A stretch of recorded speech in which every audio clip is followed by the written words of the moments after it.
এটা তো দেখছি ইংরেজিতে লেখা, বাবা রে বাবা। আসসালামু আলাইকুম, বেয়াদবি মাফ করবেন। ওয়ালাইকুম আসসালাম। জি, বেয়াদবি আগেই মাফ করলাম। আমরা দুজনকে খুব ভালোবাসি। এই এলাকায় আমাদের বাসা, কিন্তু দুই পরিবার নিতেছে না, মানছে না। হুজুর, আপনি যদি বুঝাইয়া বলতেন। হুজুর, তোর কি দালাল মনে হয় না আমাকে দেখে নাকি? আচ্ছা ঠিক আছে, এখানে ব্যাপারটা হচ্ছে যে দেখো ভাই, তুমি যোগ্য হইলে মেয়ের বাপ মানবে না কেন? তুমি হবা এমন যুবক যার সঙ্গে একটা মেয়ে নয়, হাজার যুবক, হাজার হাজার মেয়ে তোমার জন্য বিয়ে করার জন্য পাগল হয়ে যাবে। ঠিক আছে কিনা? Don't take it otherwise. কথা বুঝবেন, আপনি প্রেম করবেন, তা না। আপনি যোগ্যতা সম্পূর্ণ হবেন, আপনি কোয়ালিফাইড হবেন, একটা মেয়ে নয় হাজার মেয়ে বিয়ে করার জন্য লাইন ধরে দাঁড়িয়ে যাবে। ঠিক কিনা বলা? তবে সমস্যা আছে একটা, সেটা হচ্ছে যে আপনি যখন মেয়ের বাপের কাছে ছোট হবেন, তো কেমন যেন মেয়ের বাপরা খুব খারাপ হয়ে গেছে আজকাল। আমার সঙ্গে একটা ছেলে আছে, ওর নাম বলা যাবে না, আমার সঙ্গে থাকে। আমি দেখলাম যে আজকালকার বাবারা মনে করে যে সরকারি চাকরি থাকলেই মনে হয় সবকিছু আমি পাবো। না না, আরে যারা আমরা ব্যবসা করি তারাও তো আমরা বড়লোক হতে পারি যুবক ভাইরা। ঠিক আছে কিনা?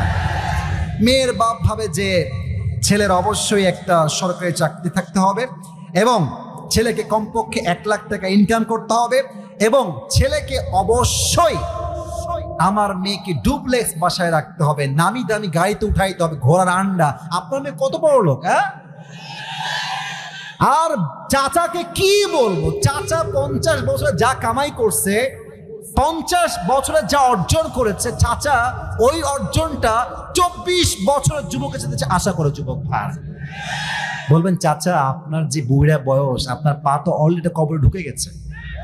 আপনি এই 70 বছর বয়সে কি করেছেন? এতে একটা জমি কিনেছেন আর একটা বাড়ি, তাই তো? আপনার তো 70 বছর বয়স। আপনি আমাকে 5 বছর সময় দেন, আপনার 1 কাঠা আছে তো আমার 100 বিঘা হয়ে যাবে ইনশাআল্লাহ। স্বপ্ন বড় করো, মেয়েদের পেছনে ঘুরে টাইম বরবাদ করা যাবে না যুবক ভাইরা। টাইমটা অনেক বেশি গুরুত্বপূর্ণ। ঠিক কিনা বলে? এই তোমাদের এই সামনে একটা, এই পেছনে মনে হয়, পেছনে বা সামনে একটা স্কুল দেখলাম, কাউনিয়া স্কুল বা কলেজ মাঠ মনে হয় নাকি? আচ্ছা, ওখানে একটা ইয়া আছে। আমি দেখেছি যে এই কলেজের সামনে, বিশেষ করে ওই যে মেয়েদের যে কলেজগুলো আছে, যখনই ছুটি হয়, গার্লস স্কুল বা উইমেন্স কলেজ, দেখবা যুবকরা ঢিং ঢিং ঢিং ঢিং করতেছে বাইক নিয়ে। তোমরা কি ভাবো যে মেয়ে তোমাকে পছন্দ করবে? মেয়েটা রাস্তা দিয়ে হাঁটবে আর তুমি বাইক নিয়ে মহড়া মারবা। শীতকাল, ঠান্ডায় বাঁচি না আমরা। ওর ভাব কি, শার্ট একটা পরে, আর এখানে দেখবেন চেইন পরে, চেইন পরে এখানে, আর শার্টের এটা এমনি এমনি কইরা কয়েকটা ভাব টাপ দিয়ে এখানে একটা ব্রেসলাইট পরে, তারপরে ঘড়ি পরে, মালা পরে। দেখলেই মনে হয় লুচ্চা নাম্বার 1 আসতেছে রাস্তা দিয়ে। তোমাকে মেয়ে পছন্দ করবে, তোমাকে যে পছন্দ করবে ওইটা হচ্ছে সেই মেয়ে, যেই মেয়ে আইফোন 16 প্রো ম্যাক্স পাওয়ার জন্য কক্সবাজার ঘুরে আসে। আল্লাহ হেদায়াত দান করো, সবাই পড়না আমিন। বুঝলে বুঝপাতা, না বুঝলে আল্লাহ বোঝার তৌফিক দান করো, সবাই পড়না আমিন। এখানে কেউ মনে হয় আরেকটা প্রশ্ন দিয়েছে, এটা তো দেখছি ইংরেজিতে লেখা, বাবা রে বাবা। আচ্ছা আমি বলি, এটাও ওই সেম রিলেটেড প্রশ্ন। সো আচ্ছা দেখি, যে without divorcing the boy should do না। আচ্ছা, এটাও এই বিয়ে কেন্দ্রিক, এই রিলেশনশিপ কেন্দ্রিক প্রশ্ন। তো যে লিখেছে, আমি পড়া ট্রাই করছি। আসসালামু আলাইকুম হুজুর। এই আগে কে দিয়েছ? আমি তোমাকে ধমক দিব না, আমি তোমাকে একদমই ধমক দিব না। কে আছো বলবা, নাকি ভয় পাচ্ছ? সোনামণি, দাল মে কুছ কালা তো জরুর হ্যায় ইহাঁ পে। আচ্ছা ঠিক আছে, যাও, আমি বলবো না। আমি আজকে তোমাকে নাম বলতে বলছি না, আমি পড়া ট্রাই করছি। এদিকে তাকান। কথা বললে হবে না। একজন যুবক দাঁড়িয়ে তাকবীর দাও, সব ঠিক হয়ে যাবে। একজন যুবক, কে আছো দাঁড়াও, তাকবীর দাও একটা।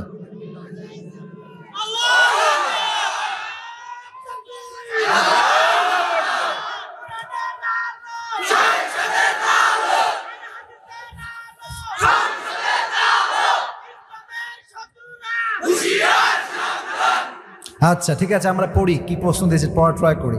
আসসালামু আলাইকুম হুজুর, টেক লাভ। ওয়ালাইকুম আসসালাম। প্লিজ আনসার, দয়া করে উত্তর দিবেন। আচ্ছা, আ গার্ল নেমড এ, মানে সে পরিপূর্ণ নামটা উল্লেখ করে নাই, ঠিক আছে? সে লিখেছে marriage a boy named B without her parents permission, মানে একটা মেয়ে এবং একটা ছেলে, এই যে এ দিয়ে বি দিয়ে নাম দিয়ে বুঝাইছে, তারা আব্বা আম্মার পারমিশন ছাড়া বিয়ে করেছে। After some days the girl named এ, তারপরে কি লিখেছে এটা রে বাবা, বোঝা যাচ্ছে না। আচ্ছা, ওই মেয়েটা, এ নামের মেয়েটা দূরে চলে গেছে। And marriage another boy named C without divorcing the boy named B, what should they do now? That's a very important question. সে প্রশ্ন করেছে কি, আমি বোঝাচ্ছি আপনাদেরকে, আমি আবারও পরে জাস্ট ট্রান্সলেশন করছি বোঝাবার সাথে। A girl named A marriage a boy named B, একজন এ নামের ছেলে বি নামের মেয়েকে বিয়ে করেছে পারমিশন ছাড়া, উইথআউট হার প্যারেন্টস পারমিশন, কোনো অনুমতি ছাড়াই বিয়ে করেছে। After some days the girl named A marriage another boy, অর্থাৎ যেই মেয়েকে সেই প্রথম যুবক বিয়ে করেছিল ওই মেয়েটা আরেক যুবককে বিয়ে করে ফেলেছে। এখন সে লিখেছে, এখন সে বলতেছে without divorcing the boy name B, অর্থাৎ আগে যেই যুবকের সঙ্গে বিয়ে হয়েছিল তাকে ডিভোর্স দেওয়া ছাড়াই এই মেয়েটা আরেক জায়গায় বিয়ে করেছে। What should they do now? এখন তার প্রশ্ন হচ্ছে, হুজুর তারা কি করবে? প্রথম কথায় আমি বলতে চাই, মেয়েটার বিয়েটা হয় নাই। এর কারণ কি, যদি কোনো মেয়ে সেকেন্ড কোনো বিয়ে করতে চায় তার স্বামীকে রেখে, তার স্বামীকে তাকে তালাক দিতে হবে, তালাক দিলেই হবে না, 3টা পিরিয়ড পার করতে হবে। 3টা পিরিয়ড যখন পার হবে তখন স্বামী এবং স্ত্রীর মাঝে রিলেশনশিপটা ফুললি ব্রেকআপ হবে, তখন মেয়েটা চাইলে অন্য কোনো জায়গায় বিয়ে বসতে পারে। এখন সে যে প্রশ্ন করেছে, এই প্রশ্ন হচ্ছে এমন, হুজুর সে ওই প্রথম ছেলেকে ডিভোর্স না দিয়ে আবার আরেক জায়গায় বিয়ে করেছে। আমার মনে হয় যেই মেয়ে প্রথম স্বামীর থেকে ডিভোর্স না নিয়েই অন্য কোথাও বিয়ে বসে যায়, তার চরিত্রে নিশ্চিত ভেজাল আছে যুবক ভাইরা।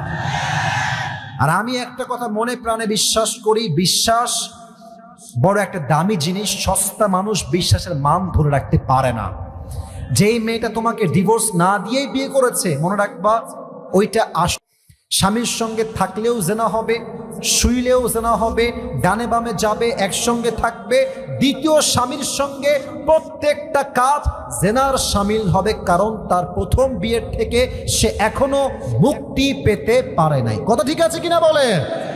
আর যে আমাকে প্রশ্ন দিয়েছো তাকে আমি এতটুকু বলতে চাই, যদি এটা তোমারই ওয়াইফ হয়, আমি জানি না কার ওয়াইফ, বাট তোমার বন্ধুরও যদি ওয়াইফ হয়, বন্ধুকে আমার এই মেসেজটা বা ভিডিও পাঠাই দিও, এরকম মেয়ের সঙ্গে সংসার করার কোনো দরকার নেই। এবং এই মেয়েটা যা করছে এখন, বিশ্বাস করেন, যাকে যে বিয়ে করেছে ওই মেয়েটা যাকে বিয়ে করছে ওর জীবনটাও জাহান্নাম হয়ে যাবে। এবং মেয়েরা ভাই কি বলবো, বললে কথা বের হয়, মেয়েরা বিয়ের সময় এত পরিমাণ মিথ্যা বলে,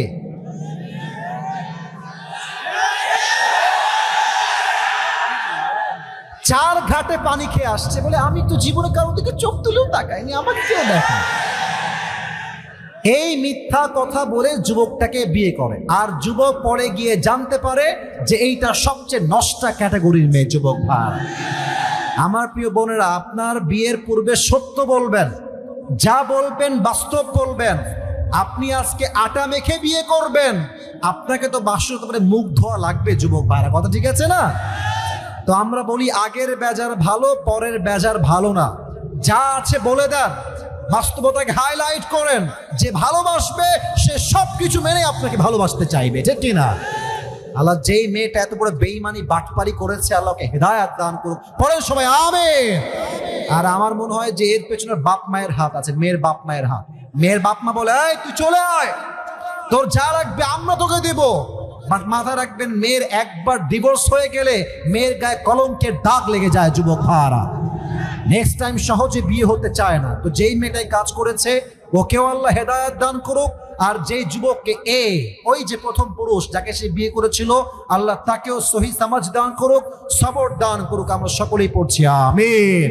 সবাই দুরূদ শরীফ পড়ুন। আল্লাহুম্মা সাল্লি আলা মুহাম্মাদ ওয়া আলা আলি মুহাম্মাদ কামা সাল্লাইতা আলা ইব্রাহিম ওয়া আলা আলি ইব্রাহিম ইন্নাকা হামিদুম মাজিদ। আমার প্রিয় ভাইরা যারা দাঁড়িয়ে আছেন, আপনাদের পায়ে আমার হাত, দোয়ার জন্য একটু বসে যান। দোয়ার জন্য আমি আপনাদের পায়ে হাত রেখে আবদার করলাম, দোয়ার জন্য বসেন, তারপরে আমরা একসঙ্গে বিদায় নিব। এই তো এমনি বসে গেছে। আমার প্রিয় রংপুরের ভাইরা, আজকে আমরা যেই পারার থেকে তাফসীর পেশ করব, পারা নাম্বার হচ্ছে 4। বলেন সবাই, পারা নাম্বার কত? সূরাটার নাম হচ্ছে সূরাতু আলে ইমরান। আমার কাউনিয়ার ভাইরা, সূরাটার নাম সূরাতু আলে ইমরান। যে আয়াত থেকে আমরা তাফসীর পেশ করব, এই আয়াতটা হচ্ছে আলে ইমরানের 102 নাম্বার আয়াত। বলেন সবাই, 100 কয় নাম্বার আয়াত? যে কোনো একটা আয়াতের তাফসীর পেশ করতে গেলে there are 4 things that is very important to talk about. 4টা বিষয় কথা না বললে তাফসীর কখনো সম্পূর্ণ হয় না। আমি বলছি সবাইকে 4টা বিষয়। নাম্বার 1, right recitation, সঠিক তেলাওয়াত। নাম্বার 2, right translation, সঠিক তরজমা। And number 3 is what's the explanation of this ayah, এই আয়াতের ব্যাখ্যা। and 4 হচ্ছে what's the lesson that you have got from this ayah, এই আয়াতের শিক্ষা কি পেলেন, কি শিখলেন, কি লেসন পেলেন। এই 4টা বিষয় না জানলে কখনো একটা আয়াতের তাফসীর সম্পূর্ণ হতে পারে? কথা বলার সময় সম্পূর্ণ হতে পারে?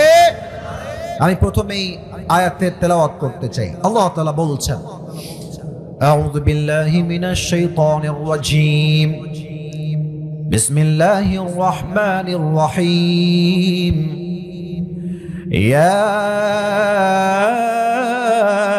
আইয়ুহাল্লাযীনা আমানু তাকুল্লাহা হাক্কা তুকাতিহি ওয়া লা তামুতুন্না ইল্লা ওয়া আনতুম মুসলিমুন। আল্লাহু আকবার।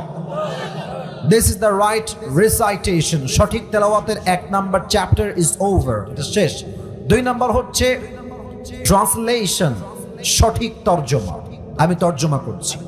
আল্লাহ তাআলা বলছেন, ও ইউ হু বিলিভড, ইয়া আইয়ুহাল্লাযীনা আমানু, ও ইউ হু বিলিভড, ইত্তাকুল্লাহ, fear your Lord হাক্কা তুকাতিহি, as he should be feared। তোমরা রবকে ভয় করো, জাস্ট ভয় করলেই হবে না, রবকে ভয় করার মতো ভয় করার দরকার আছে না নাই? নাম্বার 1। নাম্বার 2, ওয়ালা তামুতুন্না ইল্লা ওয়া আনতুম মুসলিমুন, and do not die, I repeat again, do not die expect as a Muslim। মরতে যেহেতু হবে, কবরে যেহেতু আসতেই হবে, আল্লাহ তাআলা বলছেন প্রকৃতপক্ষের মুসলমান না হয়ে কবরে এসো না। এই হচ্ছে মূল 2টা message. This is the translation of this আয়াহ। এটাই হচ্ছে এই সূরার এই আয়াতের তরজমা। এখন আমরা যাব ব্যাখ্যায়, মূল তাফসীরে। প্রথমেই আল্লাহ তাআলা মেসেজ দিয়েছেন তাকওয়ার ব্যাপারে। আচ্ছা, আপনাদের রংপুরে মনে হয় তামাকের ব্যবসা খুব বেশি ফেমাস, তাই না? এখন কমছে, বিড়ি খাওয়ার একটা তামাশা এটা। বিড়ি হচ্ছে এমন একটা খাবার, যে খাবারের প্যাকেটেই সেই খাবারের বদনাম লেখা থাকে। পৃথিবীতে এমন কোনো খাবার পাবেন না যে খাবারের প্যাকেটেই বদনাম লেখা থাকে। আর যারা বিড়িখোর, এরা আসলে মানবতাহীন মানুষ। এর কারণ তারা নিজেদের মূল্য নিজেই তো বোঝে না, ও মানুষের মূল্য বুঝবে কেমন করে রংপুরের ভাড়া, ঠিক আছে কিনা? তো দেখেন, আপনি যদি কোনো ব্যবসা করেন, ব্যবসার লাভ জানলে ব্যবসা করতে আপনার আগ্রহ বেড়ে যাবে। আচ্ছা, দিনাজপুরের নাম তো শুনছেন আপনারা, রংপুরের মধ্যে একটা জেলা দিনাজপুর। তো দিনাজপুরে লিচুর ব্যবসা সবচেয়ে বেশি ফেমাস বা জনপ্রিয়। আমি আপনাকে 2টা অপশন দিলাম, রংপুরের ভাড়া 2টা অপশন। এক হচ্ছে রংপুরের শহরে আপনি একটা দোকান দিবেন, প্রায় 18 ঘন্টার থেকে 20 ঘন্টা হবে আপনার ডিউটি, জাস্ট বসে থাকবেন। আমি আপনাকে বলবো যে ভাই, এই পুরো 1 মাসে এরকম ডিউটি আপনার হবে। আপনার মাসিক আয় হতে পারে সর্বোচ্চ লাভ মিলিয়ে 70 থেকে 80 হাজার টাকা, জাস্ট ফর এক্সাম্পল 70 বা 80 হাজার টাকা। আচ্ছা, আর একটা বিজনেস দিলাম, যেটা হচ্ছে আপনার বসো, নতুন নাকি মাহফিলে? সাহস দেখছেন? আধা ঘন্টা ওয়াজনে উঠতেছে, বেটা ঠ্যাং ভেঙে রেখে দিব একেবারে। একদম চুপ করে বসে থাকো না, কোথাও যাওয়া যাবে না, দোয়া করে যাওয়া লাগবে। সবাই তাকবীর দেন, লিল্লাহি তাকবীর। তো আর একটা ব্যবসা দিলাম, এটা হচ্ছে লিচুর ব্যবসা। আর বললাম ভাই লিচুর ব্যবসা করলে আপনার মাসিক আয় আনুমানিক থাকবে প্রায় 4 লাখ টাকা। আপনি কি 1 লাখ টাকায় যাবেন না 4 লাখ টাকায় যাবেন? 4 লাখ টাকায় যাবেন। কারণ হচ্ছে মানুষ ব্যবসার লাভ জানলে ব্যবসা করতে আগ্রহী হয়ে যায়। তো আমি আগে বলবো যে তাকওয়া অর্জন করলে লাভটা আসলে কি হয়। আমি 3টা লাভ বলতে চাই, রংপুরের ভাইরা এটাকে জেহেনে মুখস্থ করে নেন। নাম্বার 1, আল্লাহ তাআলা বলছেন কোরআনুল কারীমের ভেতরে, ওয়ামান ইয়াত্তাকিল্লাহা ইয়াজআল লাহু মাখরাজা, যেই বান্দা আল্লাহর ভয় অর্জন করবে, যেই বান্দা তাকওয়ার গুণ অর্জন করবে, ওই বান্দা যত বড় বিপদগ্রস্ত হোক না কেন, যত বড় কষ্ট তার জীবনে হোক না কেন, তার সমস্ত বিপদ দূর করার দায়িত্ব নিবে। এক সত্তা আওয়াজ দিয়ে বলেন সবাই, তিনি কে? 2 নাম্বার, ওয়ারযুকুহু মিন হাইসু লা ইয়াহতাসিব, and Allah will provide the sustenance from the sources that they never could imagine before. আল্লাহ তাআলা ওই বান্দার জন্য এমন এমন জায়গা থেকে রিজিক দিবে, এমন এমন জায়গা থেকে খাবার দিবে, টাকা দিবে, সম্পদ দিবে, বান্দা কখনো কল্পনাই করতে পারবে না যে এই রিজিকটা আমার কাছে আসলো কই থেকে। সুবহানাল্লাহ পড়ে সবাই। আচ্ছা, আমরা যারা এখানে আছি আমরা তো সবাই মনে হয় মধ্যবিত্ত পরিবারের সন্তান নাকি? আপনাদের তো অনেকের বাড়ি টিনের বাসা আছে না? আমি তো একটা কথা প্রায় মাহফিলে বলে থাকি যুবকদের জন্য বিশেষ করে, যে মধ্যবিত্ত পরিবারের সন্তান মানেই হচ্ছে আমরা একটা ব্র্যান্ড। যুবক ভাই, কেন ব্র্যান্ড? আগে কথা তোমাকে বুঝতে হবে। দেখেন, মধ্যবিত্ত পরিবারের ছেলেকে আপনি সাইকেল দিবেন, ওটাও চলবে। আপনি বাইক দিবেন, তাও চলবে। কার দিবেন, তাও চলবে। আপনি ওকে বলবেন যে কারও নাই, বাইকও নাই, সাইকেলও নাই, তোমাকে হেঁটে হেঁটে আসতে হবে, ওর তাতেও চলবে। ওকে আপনি ভাত দিবেন, ডাল দিবেন, তাও চলবে। ভাত দিবেন, ভর্তা দিবেন, তাও চলবে। ভাত দিবেন, সবজি দিবেন, তাও চলবে। ভাত দিবেন, গোস্ত দিবেন, তাও চলবে। কিছুই দিবেন না, জাস্ট একটা ভাত দিবেন, একটা পানি দিবেন, আর একটা মরিচ দিবেন, ওর পান্তা ভাত হলেও চলবে। কারণ কি? আমরা বড় ঘরের ধাপুস ধুপুস খেয়ে বড় হওয়া ব্রয়লার মুরগি নয়। আমরা মধ্যবিত্ত পরিবারের সন্তান, আমরা কঠোর পরিশ্রমী সন্তান, রংপুরের ভাড়া। আল্লাহ বলছে, বান্দা যতই মধ্যবিত্ত পরিবারের সন্তান হও না কেন, আমি আল্লাহকে ভয় করো। লাভ কি হবে? তোমার রিজিকের অভাব তুমি জীবনে কখনোই ফিল করতে পারবে না। সুবহানাল্লাহ পড়ে সবাই। আমি আপনাকে একটা কথা এখন বলতে চাই, এটা আমার জীবন থেকে কথা। তবে অনেকে ভাববেন আসিফ হুজুর মনে যে শো অফ করছেন। It's not like that. আমি বলতে চাই যে আমি অনেক বড় মুত্তাকি তা নই, তবে আল্লাহর ভয় আমার মাঝে একটু হলেও তো আছে, আছে না? আছে। আমি নিজে কিন্তু, যুবক ভাইয়েরা, মুরব্বী আব্বাজানরা, মায়েরা, বোনেরা, আমি কিন্তু মাত্র 3,000 টাকার চাকরি করতাম। যুবকরা আমার কথা মার প্যাচ একটু ভালো করে বুঝবা। আমার বাবার একটা বাইক ছিল, বাইকটা হচ্ছে 18 বাইক। নাম শুনছেন আপনারা? ডায়াং। তো ভাই, এত ঝাংড়ি বাইক আমি জন্মেও দেখি নাই। স্টার্ট দিই, এখান থেকে যাই 1 কিলো গিয়ে আবার বন্ধ হয়ে যায়, ওখানে গিয়ে আবার এমনি ঝুঁকাই, তেল আছে তাও চলে না। তবুও কোন মতে ঠেলে ঠুলে চালাইছি কয়েক মাস যাবে। আচ্ছা, একটা পর্যায়ে গিয়ে এমন একটা অবস্থা হলো আমার পকেটের, যে তেল যে ভরবো ভাই, ওই টাকা আমার পকেটে নাই। তা আব্বাকে বললাম, আব্বা मैं माफी भी मांगता हूँ, दुआ भी मांगता हूँ, আমার দ্বারা এই বাইক আর চলবে না, তোমার বাইক তুমিই রাখো। তা আব্বা বললো, কি করব বাইকটা, আমার পায়ে তো ব্যথা, আমি তো হার্টের রোগী, এটা কি সেল করে দিব? বললাম, বিক্রি করে দাও, আমি এটা বিক্রি করে সাইকেল কিনবো, সাইকেলের চাইতে ভালো হবে আমার জন্য। তো যাই হোক, বাইকটা বিক্রি করব ভাব, মানে এটা এইভাবে কখনো আমি আগে কোনো মাহফিলে বলি নাই, এতটা ব্যাখ্যা দিয়ে বলি নাই। আজকে বলছি, বাইকটা বিক্রি করে দিব অভাবের জন্য। বাট বিশ্বাস করেন, সেই সময়টা প্রতিদিন তাহাজ্জুদ পড়তাম, প্রতিদিন আল্লাহকে বলতাম যে আল্লাহ তুমি আমাকে কবুল করো, আমার চেষ্টা কবুল করো। আর আমি 2 জনের ওয়াজ খুব বেশি শুনতাম। এক আজহারির ওয়াজ শুনতাম খুব বেশি, আর একজন আমি আল্লামা দেলোয়ার হোসেন সাঈদীর ওয়াজ খুব বেশি শুনতাম। সেই সময়ের কথা, it has been 3 years or maybe 4 years back, 3 বা 4 বছর আগের কথা। তো হঠাৎ করে আমি একদিন জুমার খুতবা দিলাম। আমি আবারও বলছি, এই কথা কিন্তু আমি কখনো কোথাও আপনারা শোনেন নাই, আমি আজকেই বলছি। তো জুমার খুতবা দিলাম। আমি প্রায় 1 বছর যাবৎ জুমার খুতবা দিয়েই ভিডিও আপলোড হয়, কিন্তু কখনো কোনো রেসপন্স আসে না। আই মিন, কেউ দেখে না ভিডিও।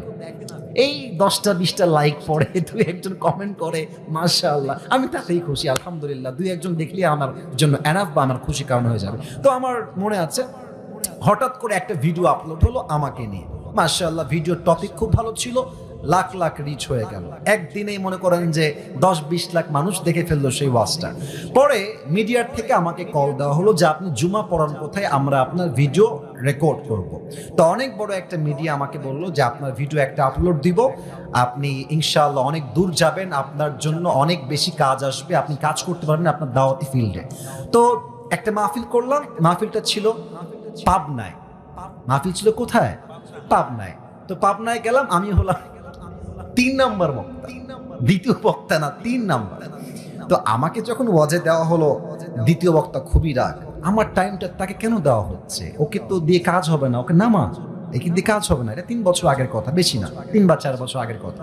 তো আমি ওয়াজ শুরু করলাম, কি বলবো, নিজের কথা বলছি না বা এটা আল্লাহর রহমত বলছি বলতে পারেন। আমি আধা ঘন্টা ওয়াজ করেছি, প্রত্যেকটা যুবক, আমি নেমে গেছি ওরা উঠে গেছে, মানে এই হুজুরকে আমরা ছাড়বো না, নেমে গেলাম।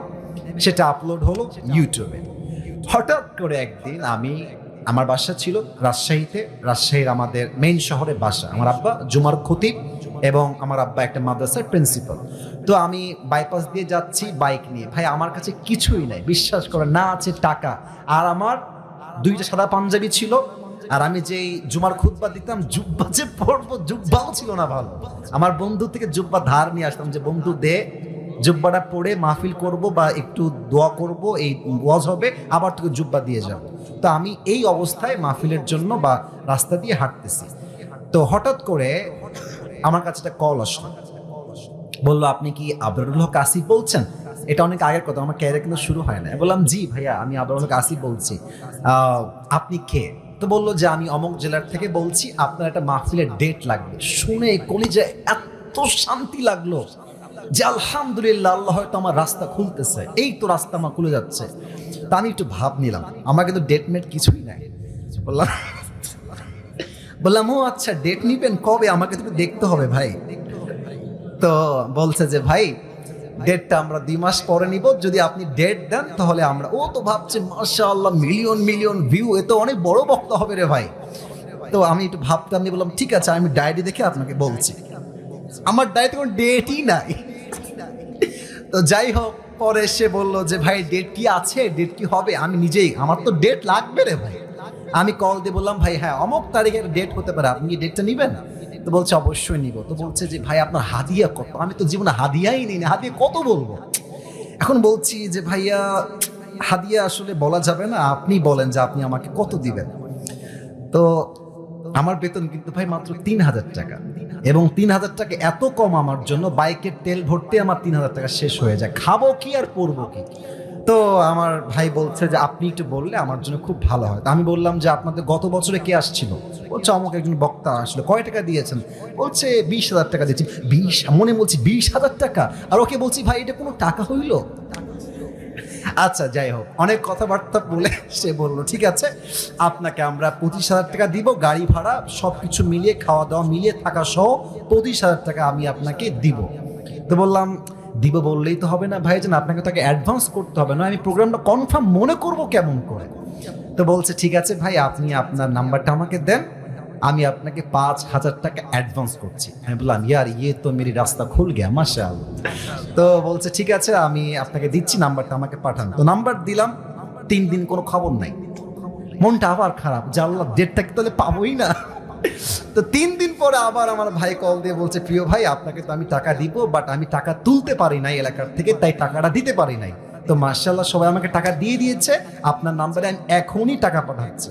তো আমাকে ওই প্রথম মাহফিলের জন্য 5,000 টাকা অ্যাডভান্স দেওয়া হয়, এবং 5,000 টাকায় আমি আমার আব্বা আম্মাকে দিয়ে দিয়েছি। যাও তোমরা নাও। বিশ্বাস করেন, ওই যে আমার জার্নি শুরু হলো। আল্লাহু আকবার, কি বলবো, এখন এমন একটা দিন নাই যেই দিন শত শত কল আসে না। আসিফ হুজুরকে লাগবে আপনাদের কি? আমাকে বলে 3 লাখ নিবেন, 2 লাখ নিবেন, 1.5 লাখ নিবেন, কত খালি বলেন না আপনার ক্যামেরা চাই। আপনি বলবেন হুজুর আপনি এত লম্বা স্টোরি কেন বললেন? 1 ঈমান, 2 হচ্ছে তাকওয়া। এই 2টা থাকলে বান্দার সফলতা কেউ আটকায় রাখতে পারে না, ঠিক কি না বলে? ওয়ারযুকুহু মিন হাইথু লা ইয়াহতাসিব, তোমার রিজিক আমি এমন জায়গার থেকে দিব তুমি কখনো কল্পনাই করতে পারবে না। আল্লাহু আকবার। এবার বলেন সবাই, আমরা সবাই আল্লাহর জান্নাত চাই কি চাই না? আচ্ছা, যদি আল্লাহর জান্নাত একটা না পেয়ে দুইটা পাই, খারাপ হবে না ভালো হবে? না, এত আস্তে বললে ওয়াজ হবে না। ভালো হবে, ভালো হবে। আল্লাহ তাআলা কি বলছে দেখেন, 27 নম্বর পারা সূরাতুর রহমানে আল্লাহ তাআলা বলছেন, ওয়ালিমান খাফা মাকাম রাব্বিহি জান্নাতান। আমার যেই বান্দা আমি আল্লাহর জন্য তাকওয়ার গুণ অর্জন করবে, আমি আল্লাহ রাব্বুল আলামিন তার জন্য কিয়ামতে দুইটা জান্নাতের বাগান বানায় দিব। কোন সবাই সুবহানাল্লাহ। এই হচ্ছে তাকওয়া অর্জনের মোট 3টা লাভ, কোরআন থেকে বললাম। এবার আসুন তাকওয়া কাকে বলে। দেখেন, একটা লোকও ওঠে না, একটা লোকও ডান বাম করে না। এটাই প্রমাণ যে রংপুরের মানুষ আসলেই কোরআনকে ভালোবাসে, রংপুরের ভাড়া। আচ্ছা, আপনারা সবাই মাওলানা তারিক জামিলের নাম শুনেছেন? পাকিস্তানের একজন টপ ফেমাস স্কলার। উনি তো আমাদের মতো এত রং ঢং নাই, সাদা পাঞ্জাবি, সাদা পায়জামা, সাদা পাগড়ি, আর not a big deal, always এমনিই থাকে। আমি ওনার কথা একটু পরে বলবো, আগে আমার কথা বোঝেন। তাকওয়ার 2টা সংখ্যা বলবো, মুখস্থ করেন। এক হচ্ছে তাকওয়া মানে আপনি হালালকে অ্যাকসেপ্ট করবেন, হারামকে অ্যাভয়েড করবেন। আমাদের দেশে সরকারি চাকরি পেতে গেলে বলা হয় যে আমাকে চা খাওয়ার জন্য আর মিষ্টি খাওয়ার জন্য 10 লাখ দিলে আপনার চাকরি হয়ে যাবে। এরকম বাটপার আছে না, আছে না, আছে না, আছে না? আমরা ডক্টর ইউনূস সাহেবকে বলতে চাই, আপনি থাকা অবস্থায় আইন পাশ করেন, যেই অফিসার চাকরি নেওয়ার জন্য, দেওয়ার জন্য ঘুষ চাইবে, ওর জিহ্বা টেনে ছিঁড়ে ফেলতে হবে। রংপুরের ভার আমার। হালালকে অ্যাকসেপ্ট করবেন, হারামকে অ্যাভয়েড করবেন, দ্যাট ইজ কল্ড তাকওয়া। এটাই হচ্ছে তাকওয়া, নাম্বার 1। নাম্বার 2 হচ্ছে, এখন বাজে মনে করেন, আচ্ছা কয়টা বাজে এখন? 11টা কত? 11টা 40। আচ্ছা, রাত যখন 1টা বাজে, আপনাদের রংপুরে কুয়াশা আছে না? আচ্ছা ভাই, এখন আমার উপরে সামিয়ানা আছে, মনে করেন যে এটা অমাবস্যার রাত, পুরোটাই অন্ধকার আর কুয়াশা দিয়ে ভরা। আপনি আপনার রুমের মধ্যে বসে আছেন, রুমের গেটটাও লক, জানালাও লক, লাইটটাও বন্ধ। আপনি আপনার অ্যান্ড্রয়েড ফোন বের করে পর্নোগ্রাফি দেখছেন, হিন্দি ভিডিও দেখছেন, হিন্দি সং শুনছেন, হিন্দি সিনেমা দেখছেন।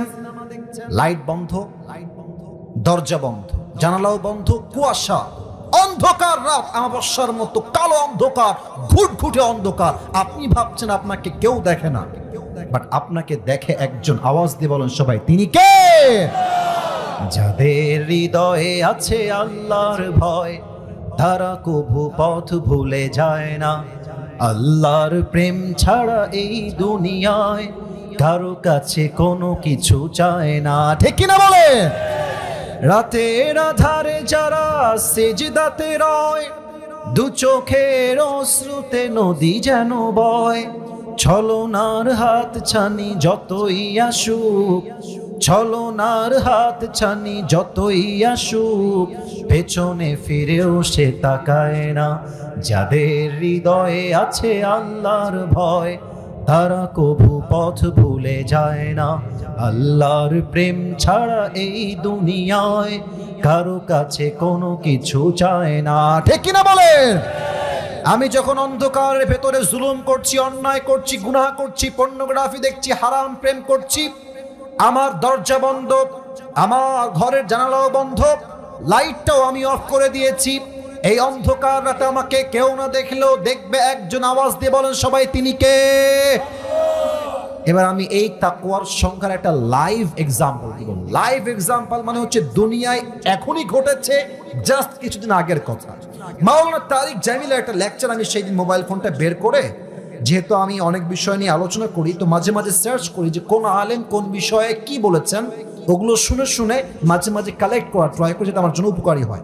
তো আমি ইউটিউবে গিয়ে লিখলাম যে lecture of Tariq Jamil about তাকওয়া। মাওলানা তারিক জামিল তাকওয়া নিয়ে কি বলেন, আমি একটা সার্চ করলাম ইউটিউবে, তোমরাও সার্চ করতে পারো বাসায় গিয়ে। এটা কনস্ট্রাকটিভ তার একটা লেকচার আমার সামনে আসলো। উনি তাকওয়া কাকে বলে বোঝাবার জন্য একটা সুন্দর ঘটনা বললেন। আমার তো মনে হয় বলা যাবে না এটা আজকে, নাকি ভাইয়েরা আমার? বলা যাবে কি যাবে না? মাওলানা তারিক জামিল বললেন, পাকিস্তানের একটা মেডিকেল ছিল, এটা হচ্ছে মিশনারি মেডিকেল হসপিটাল, এটা হচ্ছে খ্রিস্টানদের হসপিটাল। ওখানে যে নার্সরা সেবা দেয় তারা তো মুসলমান হয় না, তারা খ্রিস্টান হয়। তো একজন যুবক, সে হচ্ছে মুসলমান যুবক, তাবলীগের কাজ সে করে, তার লম্বা লম্বা চাপ দাড়ি আছে, বাবরি চুলও আছে। তো আমার প্রিয় ভাই যিনি মেডিকেলে ভর্তি হয়েছেন, তাবলীগের ভাই, তো তিনি প্রায় 7 দিন মেডিকেলে ভর্তি আছেন। 7 দিন পরে তার মেডিকেল থেকে রিলিজ পেপার আসছে। একজন যুবতী সুন্দরী নারী তাকে রিলিজ পেপার দেওয়ার জন্য তার পাশে, বেডের পাশে এসেছে এবং যুবকটা মাথাটা নিচের দিকে করে আছে। তো বলছে যে বেহেনজি আপ क्या कहना चाहती हैं, আপনি কি বলবেন, আমাকে বললে খুব ভালো হয়। তো মেয়েটা, এটা কিন্তু আমি পুরোটা ওনার থেকে শুনেই বলছি, বাস্তবিক প্রেক্ষাপট থেকে বলছি, বানিয়ে বলছি না, আপনি গিয়ে চেক করতে পারেন, not a big deal, camera আছে, মিথ্যা বলার কোনো অবকাশ আমার কাছে নাই। তো তারিক জামিল বললেন, মেয়েটা তাকে বলছে যে मैं आपसे एक बात करना चाहती हूँ, अगर आपकी इजाजत मिले तो मैं कहूँगा, আপনি বলেন যে আমাকে পারমিশন দিবেন বলার জন্য। তো যুবক বলছে आप बताइए क्या कहना चाहती हैं, আপনি বলেন কি বলবেন। তো মেয়েটা ডিরেক্টলি সোজাই বলছে যে मैं आपसे शादी करना चाहती हूँ, আমি আপনাকে বিয়ে করতে চাই। এবার বলেন তো, মেয়েটা হচ্ছে খ্রিস্টান আর যুবকটা হচ্ছে মুসলমান। শরীয়তের যে সিস্টেম, যে বিধিবিধান আছে, এই বিধিবিধানে খ্রিস্টানের সঙ্গে মুসলমান যুবকের বিয়ে কি জায়েজ হবে না হারাম হবে? হারাম হবে। তো যুবকটা এই প্রস্তাব পেয়ে he was shocked, he was surprised, thundered, puzzled, astonished. আমি হলাম খ্রিস্টান, আমি হলাম মুসলমান, সে হচ্ছে খ্রিস্টান, সে আমাকে কেন বিয়ে করতে চাই? তো যুবকটা খুব বিনয়ের সঙ্গে বলছে, বোন, यहाँ पे बहुत सारे लड़के हैं, इनको छोड़कर आपने मुझे ही क्यों चूज किया, সব বাদ দিয়ে আমাকে কেন? তো মেয়েটা একটা কঠিন জবাব দিয়েছে, এটা তাকওয়ার সঙ্গে রিলেটেড, এটা তাকওয়ার সঙ্গে সম্পৃক্ত। মেয়েটা বলছে, যুবক দেখো, I have been working here for 2 years, আমি 2 বছর থেকে এখানে নার্স আছি। তো আমি এই রুমে যখনই ঢুকি, আমি দেখি সবাই আমার দিকে চোখ তুলে ফ্যাল ফ্যাল ফ্যাল ফ্যাল করে দেখছে, এত সুন্দরী মেয়ে। ইভেন আমাদের যত নার্স আছে, আমি হলাম সবচেয়ে সুন্দরী মেয়ে, পাকিস্তানের মেয়ে, ভাবেন না কত সুন্দর হতে পারে। তো যুবক বলছে, उसके बाद बताइए, তারপরে কি বলেন? বলছে যে আমি যখনই এই রুমে প্রবেশ করি, मैं देखता हूं कि हर कोई मेरी तरफ आंख उठा के देख रहा है, लेकिन तुम अकेले इंसान हो जिसने आज तक मुझे एक मर्तबा के लिए भी आंख उठा के नहीं देखा। তুমি এমন যুবক, যে যুবক আজ অব্দি আমার দিকে চোখ তুলেই তাকাও নাই। আমি তো অবাক হয়ে গেলাম যে সবাই দেখে, এই দেখে না কেন আমাকে? তো আমি আমার একজন কলিগকে বললাম যে দেখেন তো, সব যুবক আমার দিকে তাকায়, আমার রূপের বর্ণনা করে, রূপ দেখে পাগল হয়ে যায়, এই যুবকটা আজ অব্দি আমার দিকে চোখ তুলেই তাকায় না। তো সে আমাকে বলল, ওই যুবকটা জানে যে আমি যদি কোনো মেয়ের দিকে তাকিয়ে চোখের স্বাদ গ্রহণ করি, আমি মুসলমান ঘরের যুবক, আমাকে কেউ না দেখলেও আমাকে দেখবে একজন, তিনি কে? तब मुझे पता चला कि यार ये तो अल्लाह से बहुत डरते हैं, इसलिए किसी को नहीं देखते आंख से। तो बोलছে, ও अच्छा अच्छा, আপনি এই জন্য আমাকে বিয়ে করবেন, लेकिन बहन जी एक शर्त है, अगर आप मुझसे शादी करना ही चाहती है तो आपको पहले मुसलमान होना पड़ेगा, वरना ये शादी मंजूर नहीं हो सकती। আপনি মুসলমান না হলে তো আমাদের বিয়েই হবে না। তো মেয়েটা বলছে, अगर आप राजी हो जाए तो मैं अभी के अभी कलेमा पढ़ के मुसलमान हो जाऊंगी। আপনি বলেন না আপনি রাজি আছেন কিনা? আপনি রাজি থাকলে, আরে বলেন না, মিয়াঁ বিবি রাজি তো क्या करेगा। বাস মেয়েটা কালেমা পড়ে মুসলমান হয়ে গেল। খ্রিস্টান মেয়ের সঙ্গে মুসলমান যুবকের বিয়ে হলো একটাই কারণ, যুবকটার হৃদয়ে ভয় আছে এক সত্তার, তিনি কে? আচ্ছা আমার দিকে তাকান তো, এই যে আমি জামাটা পরে আছি, এই যে এটা আমার এই জামাটা, এটা তো কোটি, ওয়েস্ট কোট, এটা কি পাঞ্জাবি না জুব্বা? হ্যাঁ, কথা ঠিক আছে, ভয় নাই, বলো সবাই, পাঞ্জাবি না জুব্বা? আমার স্যার পাশে বসে আছেন, এটা পাঞ্জাবি পরে আছেন স্যার। পাঞ্জাবি হচ্ছে আপনার হাঁটু, তাই না? আর জুব্বা হচ্ছে টাকনু। পাঞ্জাবি হচ্ছে আমি হাদিস বলবো তাই বলছি, অন্য কোনো উদ্দেশ্য নাই। এটা হচ্ছে পাঞ্জাবি, 2 পাশে কাটা বা ফাড়া, আর জুব্বা হচ্ছে রাউন্ড গোল, আর নিচে গিয়ে টাকনু পর্যন্ত জুব্বাটা থেকে যায়। This is the difference between Punjabi and jubba. তো ওমর ফারুক জুমার খুতবা দিচ্ছেন জুমার মেম্বারে দাঁড়িয়ে, হঠাৎ করে একজন সাহাবী সামনের থেকে দাঁড়িয়ে গিয়েছে, ডাক দিয়ে বলছে, ওমর তোমার জুব্বার সাইজ তো লম্বা হলো কেমনে? তুমি কি রাষ্ট্রের টাকা মেরে খেয়েছো নাকি? ওমর তোমার জুব্বা তো লম্বা, কোনো ব্যাপার স্যাপার কি? বাজে কথা! আমার মনে হয় এই দেশের প্রধানমন্ত্রী তো অনেক দূরের কথা, কোন চেয়ারম্যানকে ওই কথা কেউ যদি বলে ওর পিঠের চামড়া একটাও খুঁজে পাওয়া যাবে না, ঠিক কিনা বলে? তা আমার দিকে তাকান, ওমরে ফারুক এত বাজে কথা শুনে মুচকি হাসতেছে, কোনো রিয়াকশন নাই। আর পাশ থেকে তার ছেলে আব্দুল্লাহ ইবনে ওমর দাঁড়িয়ে গিয়েছে, বলছে, এই, তোর মাথা ঠিক আছে? কাকে তুমি কি বলছো? মিয়া বসো, তুমি চেনো তাকে, তুমি কাকে কি বলছো? বসো। আমার বাপের জুব্বা লম্বা কেন, আমি তোমাকে ইতিহাস বলছি। এবার আব্দুল্লাহ ইবনে ওমর ডাক দিয়ে বলছে, প্রিয় ভাইরা আমার, প্রত্যেক বছর রাষ্ট্র থেকে আমরা 2টা জুব্বা পাই, আব্বা পায় একটা, আমি পাই একটা। এবার যেই জুব্বা আমরা রাষ্ট্র থেকে পেয়েছি, আমার জুব্বার সাইজ ঠিকঠাক আছে, আর আমার জুব্বার সাইজ তো ঠিকঠাক ঠিক আছে, আব্বারটা ছোট হয়ে গেছে। টিস্যু দেখেন, এটা হচ্ছে ওমরে ফারুকের ছেলের জুব্বা, আর এটা হচ্ছে ওমরে ফারুকের জুব্বা। বোঝাবার স্বার্থে প্র্যাকটিক্যালি আমি এটাকে একটু ছেঁড়া ট্রাই করছি। এবার রংপুরের ভাইরা, এটা হচ্ছে আমার বাম হাত যেখানে ছেঁড়া আছে, আর ডান হাত যেখানে পুরোটাই লম্বা আছে। একটু বুঝে বলেন তো, এটাও জুব্বা এটাও জুব্বা, আমার বাম হাতের জুব্বা বেশি লম্বা না ডান হাতের জুব্বা বেশি লম্বা? হ্যাঁ, ডান হাতে। বলুন সবাই, কোন হাতে? আচ্ছা, তাহলে ছেলের জুব্বা সাইজ পারফেক্ট, বাবার জুব্বা ছোট হয়ে গেছে। এবার আমাকে বুঝলে উত্তরটা, একজন প্রধানমন্ত্রী একটা নতুন জুব্বা চাইলে আবার কিনতে পারে না? এখানে কিন্তু রাষ্ট্র নিয়ে কথা হচ্ছে, বুঝতে হবে। পারে কি পারে না? একটা কেন, লাখ লাখ জুব্বা কিনতে পারে রাষ্ট্রের টাকা দিয়ে। ওমরে ফারুক বলছে, আব্বাজান এদিকে আসো, আব্দুল্লাহ এদিকে আসো, তোমার জুব্বা নিয়ে আসো। জুব্বা নিয়ে আসছে। বলছে, আব্বা কি করতে হবে? বলছে, নিচে তোমার জুব্বাটা গোল করে কেটে ফেলো। কাটছে। আব্বা এবার কি করব? দর্জি নিয়ে আসো।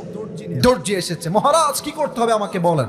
বলছে, এই যে আমার সন্তানের জুব্বার কাটা পট্টিটা আছে না, এটাকে আমার জুব্বার সঙ্গে লাগায় তালি বেঁধে দাও। তালি বেঁধেছে, তালিটা বাঁধার জন্য জুব্বাটা লম্বা হয়ে গেছে। ওমরে ফারুক তালি দেওয়া ছেঁড়া জুব্বা পরিধান করেছে, রাষ্ট্রের 1 পয়সা মেরে খায় নাই, ঠিক কিনা বলে? তা আব্দুল্লাহ বলছে, কেন খায় নাই? আমার আব্বা বলেছে যে, আব্বা আমি যদি রাষ্ট্রের 1টা পয়সা মেরে খাই, কখনো ভুলে, ইচ্ছায় অনিচ্ছায়, আমাকে কেউ না দেখলেও আমাকে দেখবে একজন। আওয়াজ দিয়ে বলেন সবাই, তিনি কে? সবাইকে একটা ওয়াদা করাবো, সবাই 2টা হাত তোলেন, 2টা হাত সবাই তোলেন। সবাই তাকবীর দেওয়া লাগবে না, আগে আমার কথা বোঝেন। সবাই একটা কাশি দেন, আমাকে বলেন সবাই, হুজুর। আরে यार জোর সে বলো, বলেন সবাই, হুজুর। যেহেতু আজ আমরা 1 ঘন্টা ওয়াজ শুনেই ফেলেছি, আমরা রংপুরের সন্তান। এটা কোনো রংপুরের সন্তানদের আওয়াজ হইল? বলেন সবাই, আমরা রংপুরের সন্তান। আপনাকে ওয়াদা দিলাম, দোয়া না করে কেউ উঠে হাত দেখান, যাব না। বলেন সবাই, হাত তুলে ইনশাআল্লাহ। এবার যদি কেউ উঠে যায়, আল্লাহর হাবিব বলেছেন, লা ঈমান আল্লাহ লিমান লা আমান আল্লাহ, যার কথা ঠিক নাই তার ইমানের ঠিক নাই। রংপুরের ভাড়া, ঠিক কিনা বলে? এক লোক বিদেশ থেকে আসছে বাংলাদেশে এসে চট্টগ্রামে ল্যান্ড করেছে। কোন গ্রামে? চট্টগ্রামে। তো চট্টগ্রাম থেকে তিনি ঢাকায় আসবেন, একটা কারে উঠেছেন। এসেই দেখছে রংপুর শহর পার হয়ে বিশাল লম্বা একটা টানেল, বিশাল বড় ব্রিজ আর টানেল। বিদেশি লোক ডাক দিয়ে বলছে, ভাই আমার এই টানেলটার নাম কি? তো বিশাল বড় লম্বা টানেল। বাংলাদেশের লোক ডাক দিয়ে বলছে, প্রিয় ভাই এটার নাম হচ্ছে বঙ্গবন্ধু টানেল। নাম কি টানেল? বঙ্গবন্ধু টানেল। বলছে, মাশাআল্লাহ, the biggest tunnel in the world. অনেক বড় ভাই, সামনে আগাও। এবার আসছে ঢাকায়, এসেই দেখছে বিশাল লম্বা লম্বা ফ্ল্যাট, উঁচু উঁচু দালান আর বিল্ডিং দিয়ে ভরা। বলছে, ভাই what's the name of this place? এই জায়গার নাম কি?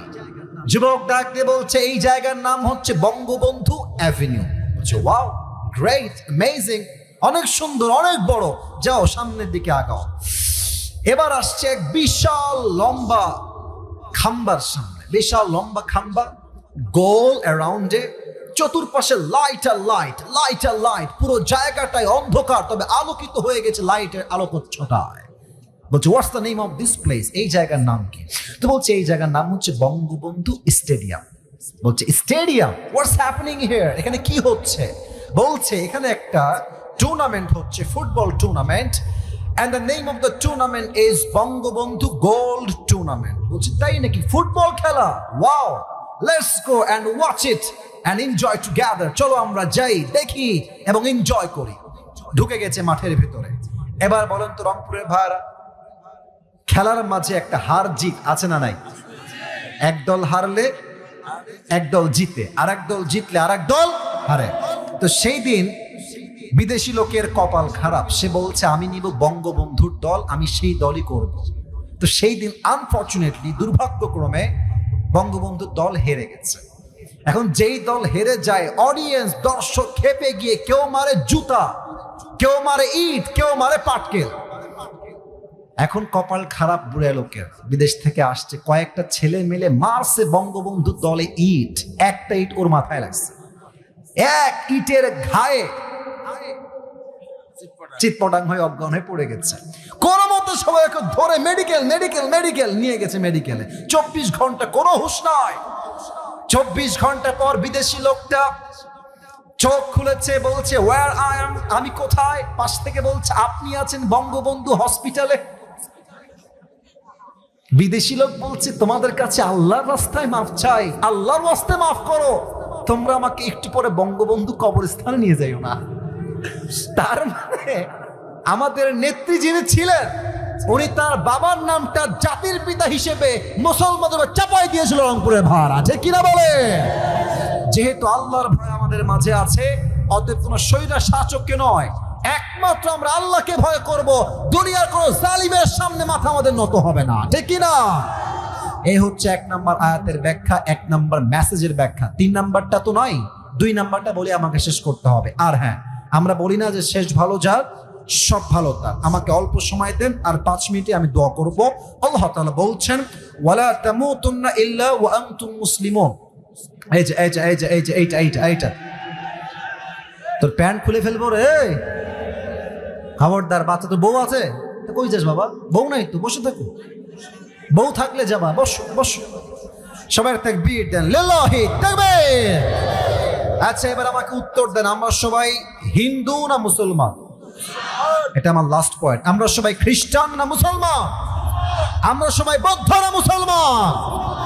আমরা মুসলমান বিধায় তো চুপ থাকি, নয় ভারতের যে হকার সাংবাদিক গুলো আছে, এদেরকে পিটাই সাইজ করতে 5 মিনিট সময় আমাদের লাগবে না রংপুরের ভান। বাংলাদেশ আর থাকবে না। আমি আজ কথা বলবো না, আমি অভিমান করছি, শালা ফালতু কথাকার, বেয়াদব কথাকার। একে দেখলে মনে হয় যে এই বেটা গুলিস্তানে আন্ডার প্যান্ডার জাইঙ্গা বিক্রি করলে বেশি মানাবে যুবক ভাই। এটা কোন নিউজ প্রেজেন্টার হইল? এমন একটা ভাবে নিউজ প্রেজেন্ট করে মনে হয় যে 2য় বিশ্বযুদ্ধ শুরুই হয়ে গেল রংপুরের ভাইরা, ঠিক কিনা বলে? আচ্ছা, আমরা মুসলমান হয়েছি, বাট আমরা এখনো প্রকৃত পক্ষের মুসলমান হতে পারি নাই বিধায় আল্লাহ বলছেন তোমরা মুসলমান হও, মুসলমান হওয়ার মতো। এবার আমার মুখের দিকে সবাই তাকান। আচ্ছা, এটা একটু হঠাৎ দেখানোর জন্য, এটা আমার মুখে লম্বা লম্বা, এটা কি? যে আমার মুরব্বী কয়, আপনারা কন না, এটার নাম কি? আমাকে একবার সবাই দেখেন, আমি বলতে চাই একটা প্রশ্ন, আমাকে দাড়ি রেখে কি আনস্মার্ট লাগতেছে? এত আসতে বলুন, আনস্মার্ট লাগতেছে? খ্যাত লাগতেছে? কিছু মেয়ে আছে দেখবা দাড়ি দেখলে চুলকানি শুরু হয়ে যায়, বলে যে একটা ছেলে আসছে দিনদার, 5 ওয়াক্ত নামাজি, দাঁড়িয়ে আছে, দিনদার ছেলে, বলছে বিয়ে করবা একে? গাঞ্জাখোর নিয়ে আসছে, একটা গাঞ্জাখোর, ডানে চুল নাই, বামে নাই, মাঝখানে লম্বা লম্বা সজারুর মতো বিশাল বড় বড় চুল। বলছে সে কি করে? বলে সে একজন প্রফেশনাল টিকটকার। বলছে হ্যাঁ হ্যাঁ, এটাই আমার লাগবে। তার মানে কিছু মেয়ে আছে দাড়িওয়ালা পছন্দ হয় না, গাঞ্জাখোরকে পছন্দ হয় রংপুরের ভাই। আমাদের কথাই স্পষ্ট, আমরা প্রকৃত পক্ষের মুসলমান হতে চাই। যেই মেয়ে আমাকে দাড়ির জন্য বিয়ে করতে চায় না, সোজা সাপটা কথা, সেই মেয়ে আমার বউ হওয়ারই কোনো যোগ্যতা রাখে না রংপুরের ভাড়া। আর যেই মেয়ে আমাকে দাড়ির জন্য বিয়ে করবে, সেই মেয়ে তো আমার বউ হওয়ার যোগ্যতা রাখে, ঠিক কিনা বলে? এবার বলেন তো, আমার নবীর মুখে লম্বা লম্বা দাড়ি ছিল কি ছিল না? আমার নবীর মতো সুন্দর এই তল্লাটে দ্বিতীয় আর কেউ কি হতে পারে? যাদের চেয়ে সুন্দর তুমি, নবী আমার কামলিওয়ালা, দো জাহানের বাদশাহ তুমি, প্যারা নবী সাল্লাল্লাহু আলা, দো জাহানের বাদশাহ তুমি, প্যারা নবী সাল্লাল্লাহু আলা, যাদের চেয়ে সুন্দর তুমি, নবী আমার কামলিওয়ালা। সুবহানাল্লাহ সময়। অতএব মুসলমান হতে চাইলে নামে নয় কাজে হতে হবে। কাজে হতে হলে কি করতে হবে? নবীর প্রত্যেকটা সুন্নাহকে মানতে হবে, 1 নাম্বার পয়েন্ট। 2 নাম্বারটাই শেষ। এটা বলে আমরা দোয়ার দিকে যাব। কেউ মনোযোগ ডান বাম করবেন না। আচ্ছা, প্রশ্ন করতে চাই সবাইকে, এটাই আমার শেষ পয়েন্ট। বুঝে উত্তর দিবেন, ভুল দিবেন অনেকে, 90 ভাগেরও বেশি ভুল উত্তর হতে পারে এবার। তাই আগেই সতর্ক করছি, ভুলে না বুঝে উত্তর দেন। বলেন তো কবরের প্রশ্ন হবে কয়টা?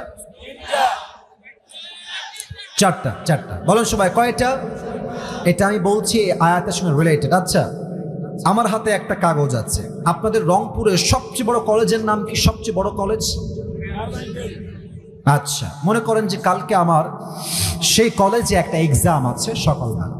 তো আমি বই নিয়েছি, এক্সামে যাব পরীক্ষা দেওয়ার জন্য। আমি জাস্ট বোঝাবার স্বার্থে, ইটস নট রিয়েল, বোঝাবার স্বার্থে আমি একটা গাইডলাইন নিলাম বা একটা বই নিলাম। কালকে আমার পরীক্ষা আছে, আমি পড়ছি। প্রশ্ন আছে বাংলাদেশের রাজধানীর নাম কি? লেখা আছে উত্তরে ঢাকা। আবার দ্বিতীয় প্রশ্ন আছে বাংলাদেশের সবচেয়ে বড় সামুদ্রিক সৈকত কোথায়? সবচেয়ে বড় সমুদ্রের সৈকত। উত্তর আছে কক্সবাজার। উত্তর কি?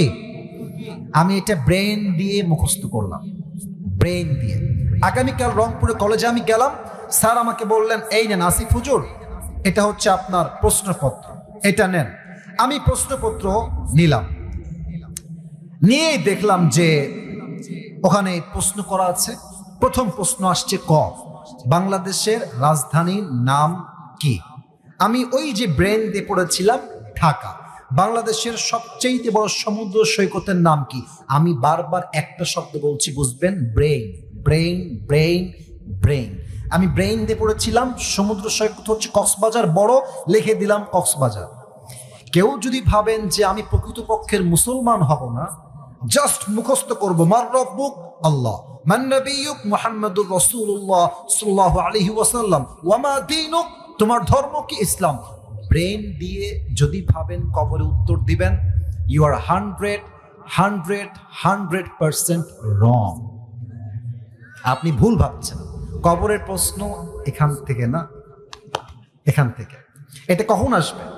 এই উত্তরটা কখন আসবে? বুঝবেন, 2টা বিষয় লাগবে। ঈমান থাকলেই হবে না, ঈমানও রাখতে হবে, আমলও করতে হবে। মনে করেন আমার ঈমান যে নবীর সুন্নাহ হচ্ছে দাড়ি রাখা, এটা আমার ঈমান। আমি মানবো কেমনে? পুরো দুনিয়া যাবে আমার খেলাফে, আমার একটা কথা, আমার বিয়ে হলে হবে, না হলে নাই। নবীর সুন্নাহে আমি খুঁট টাকাবো না, কেচিও ঠাকাবো না। আচ্ছা, আমার নবীর সুন্নাহ হচ্ছে আল্লাহর জন্য আল্লাহর রাস কায়েমের আন্দোলন করতে হবে। কে আমাকে জঙ্গি বললো, কে আমাকে শিবির বললো, কে আমাকে জামাত বললো, তোয়াক্কা করার সময় আমার কাছে নাই। আল্লাহর জমিনে আল্লাহর রাস কায়েম করবো, প্রয়োজন জীবন দিব, তাজা রক্ত দিব। তোমার আমার এই মোকাবেলাকে কেউ রুখে দেওয়ার সাধ্য রাখে না, ঠিক কিনা বলেন? প্রকৃতপক্ষের মুসলমান হতে হলে ঈমানটাও রাখতে হবে, আমলটাও রাখতে হবে। আল্লাহ তাআলা আমাদের সবাইকে ঈমান এবং আমল নিয়ে মুসলমান হয়ে কবরে যাওয়ার তৌফিক দান করুক। আমরা সবাই পড়ি আমিন। আমি খুবই খুশি হলাম যে আপনারা এত সুন্দর একটা আমাকে পরিবেশ দিলেন। আমি সত্যি আপনাদের কাছে কৃতজ্ঞ থাকলাম। এটা মিডিয়া রেকর্ড হলো, মানুষ বুঝবে যে রংপুরের মানুষ কতটা ভদ্র ঘরের সন্তান। এবং আরেকটা বিষয় বললে আপনারা আরো বেশি খুশি হবেন, সেটা হচ্ছে যে আমি এই বছর আমার সবচেয়ে বেশি ডেট হচ্ছে রংপুর বিভাগের মধ্যে। কেন? আমার রংপুর থেকে যেই পরিমাণ কল আসে আপনি কল্পনাই করতে পারবেন না। রংপুরের দিনাজপুর থেকে, আপনার এদিকে ঠাকুরগাঁও থেকে, নীলফামারীর থেকে, যে বিকেলে একটা নীলফামারীতে প্রোগ্রাম বিকালবেলা করে আসলাম, আবার এখানে। মানে আমি যদি চাই আপনাদের পুরো এই বিভাগে প্রত্যেকদিন 3 থেকে 4টা মাহফিল করতে পারবো, আমাকে এই পরিমাণ মানুষ কল দেয়। কারণ কি জানেন? আমার কেমন যেন একটা মানে আত্মার সম্পর্ক আপনাদের সঙ্গে হয়ে গেছে। আমি জানি না কেন হয়ে গেছে এটা। আমি যেখানেই যাই, পরিবেশ সুন্দর, মানুষের বসা সুন্দর, এত লম্বা ওয়াজ করে কেউ উঠে যায় না, তখন আমি বুঝে গেছি রংপুরের মাটিতে কোনো সাধারণ মাটি নয় যুবক ভাইরা। আল্লাহ সবাইকে যেন ইসলামের খাদেম হিসেবে কবুল করে নেয়। সকলেই পড়েন আমিন। সবাই একটা তাকবীর দিবেন, শেষ ভালো যার সব ভালো তার। সবাই একটা তাকবীর দেন আমার সাথে, লিল্লাহি তাকবীর।